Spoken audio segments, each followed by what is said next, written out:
අපි අද කතා කරන්න යන්නේ කොහොමද ටයිම්ලයින් එකේ වීඩියෝ ට්‍රැක් සහ ඕඩියෝ ට්‍රැක් කොහොමද අපි වැඩි කරගන්නේ කියලා. මෙතන ෆොටෝ දීලා තියෙනවා වීඩියෝ ට්‍රැක් 3ක් සහ ඕඩියෝ ට්‍රැක් 3ක්. ඉතින් මට මේකට ඕඩියෝ ට්‍රැක් මට 6ක් ඕන සහ වීඩියෝ ට්‍රැක් 6ක් මට ඕන කියලා හිතමු. මගේ වීඩියෝස් 6ක් තියෙනවා එක දිගට දාන්න. ඉතින් මට ඒකට ඕඩියෝ ට්‍රැක් 6ක් ඕනේ. ඉතින් මේකට ඔයා කරන්න තියෙන්නේ ටයිම්ලයින් එකේ මේ පැත්තේ වකුණු ටයිම්ලයින් එකට ගිහිල්ලා මේ පැත්තේ මේ වම් අත පැත්තේ ඔයා රයිට් ක්ලික් කරලා ඇඩ් ට්‍රැක් එක සිලෙක්ට් කරන්න. එතකොට ඔයාගෙන් අහනවා ඔයාට ට්‍රැක් ඕන කීයක් ඕනද කියලා. මට දාන්න පුළුවන් 6ක් කියලා. අපි ඕකේ කරලා බලමු. හරි.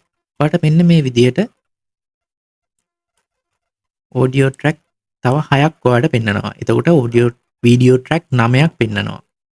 කලින් මගේ වීඩියෝ ට්‍රැක් 3ක් තිබ්බා. මට තව 6ක් ඕනේ කියලා මම ඇප්ලයි කරා. එතකොට තව 6කුත් එක්ක මෙතන වීඩියෝ ට්‍රැක් 9ක් ඇවිල්ලා තියෙනවා. එතකොට ඔයාලට එකපාර වීඩියෝ 9ක් ඔයාලට දාගන්න පුළුවන්. ඒ වගේම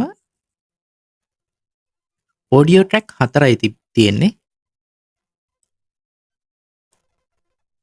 මට ඒකටත් තව ඕඩියෝ ට්‍රැක් මට දාගන්න පුළුවන් ගිහිල්ලා.